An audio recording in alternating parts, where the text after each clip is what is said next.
नमस्कार। आज हम हाल की विमानन घटनाओं पर थोड़ी गहराई से बात कर रहे हैं। इनके स्रोत हमारी एक श्रोता ने ही भेजे हैं। जी। पहली घटना है अहमदाबाद में एयर इंडिया फ्लाइट AI 171 की, और दूसरी उत्तराखंड में एक हेलीकॉप्टर हादसा हुआ है। हाँ। तो हमारा मकसद है कि इन स्रोतों से जो मुख्य बातें पता चली हैं उन्हें समझें और देखें कि जांच कहाँ तक पहुंची है। बिल्कुल, चलिए शुरू करते हैं। तो अहमदाबाद वाली घटना पहले लेते हैं। ये 12 जून 2025 की बात है। एयर इंडिया का बोइंग 7878 ड्रीम लाइनर, जी, ड्रीम लाइनर। ये अहमदाबाद से लंदन गैटविक जा रहा था और इसमें 230 यात्री और 12 क्रू सदस्य थे। हाँ, 242 लोग कुल मिलाकर। और जो जानकारी है वो ये कि उड़ान भरने के बस थोड़ी ही देर बाद विमान ने तेजी से ऊंचाई खो दी ओह, और वो हवाई अड्डे के पास ही एक हॉस्टल की बिल्डिंग थी, उससे टकरा गया और फिर उसमें जैसे विस्फोट हो गया। बहुत ही भयानक हादसा। हॉस्टल की बिल्डिंग से? मतलब आबादी वाले इलाके के इतने पास? जी हाँ, बिल्कुल पास। और इसमें जो बात और भी चौंकाने वाली है कि विमान में जो 242 लोग थे उनमें से 241 की मृत्यु हो गई। हे भगवान! लेकिन एक यात्री जो सीट 11A पर थे वो बच गए। एक यात्री 242 में से? ये कैसे? ये तो अविश्वसनीय है ना? बिल्कुल अविश्वसनीय। और ऊपर से जमीन पर जहां वो टकराया वहां भी कम से कम 39 लोगों की जान चली गई। बाप रे! तो कुल मिला के तो ये आंकड़ा 280 के पार चला गया। जी, 280 से ज्यादा मौतें। ये बहुत बहुत बड़ा हादसा है। और वो जो एक यात्री बचे, उनकी क्या स्थिति है? मतलब कुछ पता चला? अभी विस्तृत जानकारी तो नहीं है, पर उनका बचना ही अपने आप में एक चमत्कार जैसा है। यकीनन जांच का एक बिंदु ये भी होगा कि ऐसा कैसे हुआ। हाँ, बिल्कुल। अच्छा, तो जांच की बात करें, क्या चल रहा है अभी? देखिए, जांच जोरों पर है। सबसे जरूरी चीज विमान के ब्लैक बॉक्स वो मिल गए हैं। अच्छा, दोनों? फ्लाइट डेटा रिकॉर्डर और वॉइस रिकॉर्डर?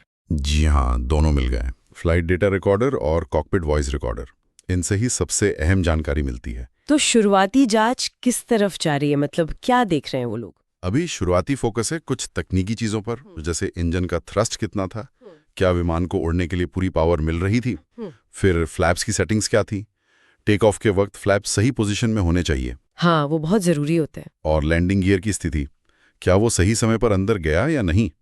ये सब शुरुआती तकनीकी पहलू हैं जिन पर ध्यान है। और इस जांच में कौन कौन शामिल है? सिर्फ भारतीय एजेंसियां या? नहीं नहीं, ये एक बड़ी अंतर्राष्ट्रीय घटना है एक तरह से।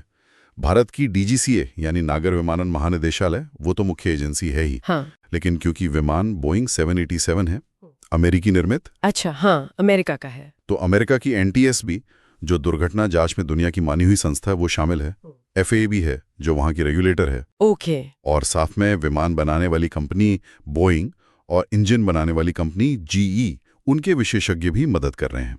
तो मतलब काफी सारी विशेषज्ञता एक साथ काम कर रही हैं। जी, ये जरूरी भी है ऐसे मामलों में, ताकि हर एंगल से जांच हो सके। सही बात है। चलिए, ये तो हुई अहमदाबाद की घटना। अब कुछ ही दिन बाद एक और हादसा हुआ उत्तराखंड में। जी, 15 जून को उत्तराखंड में केदारनाथ के इलाके में ये एक हेलीकॉप्टर का हादसा था। अच्छा। आर्यन एविएशन का हेलीकॉप्टर था। इसमें पायलट समेत 7 लोग सवार थे। 7 लोग? और इसमें भी क्या कोई बचा? नहीं, इस हादसे में दुर्भाग्य से कोई नहीं बचा। 7 लोगों की मृत्यु हो गई। इसमें कुछ बच्चे भी शामिल थे। एक तो बहुत ही छोटा बच्चा था। ओह, ये तो बहुत दुखद है। इस मामले में जानकारी थोड़ी कम लग रही है स्रोतों में, अहमदाबाद वाले के मुकाबले। हाँ, अभी विवरण थोड़े सीमित हैं, पर यह घटना सीधे सीधे एक अहम मुद्दे की तरफ इशारा करती है। किस तरफ? वो है पहाड़ी और दुर्गम इलाकों में हेलीकॉप्टर उड़ाने की चुनौतियां। खासकर जब तीर्थ यात्रा का समय होता है तो वहाँ ट्रैफिक बहुत बढ़ जाता है। हाँ, केदारनाथ जैसे इलाकों में तो होता ही है। बिल्कुल, वहाँ मौसम कभी भी बदल सकता है, एकदम अचानक विजिबिलिटी कम हो जाती है। फिर वो पहाड़ी इलाका, उसकी बनावट, ये सब हेलीकॉप्टर उड़ाने को बहुत जोखिम भरा बना देते हैं। तो ये अपने आप में एक अलग तरह की चुनौती है। जी, बड़े यात्री विमानों की सुरक्षा से अलग यहाँ पर्यावरण और परिचालन की अपनी खास दिक्कतें हैं।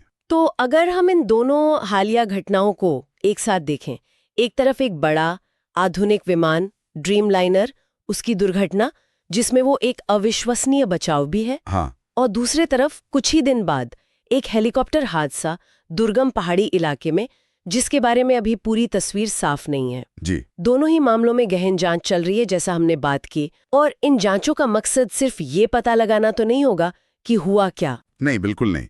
असल मकसद होता है सबक सीखना, ताकि भविष्य में ऐसी घटनाओं को होने से रोका जा सके।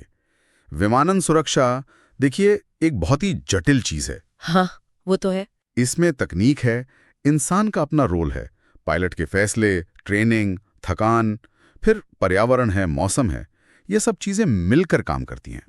कहीं भी एक कड़ी कमजोर हुई तो नतीजा भयानक हो सकता है। ये बात वाकई सोचने पे मजबूर करती है।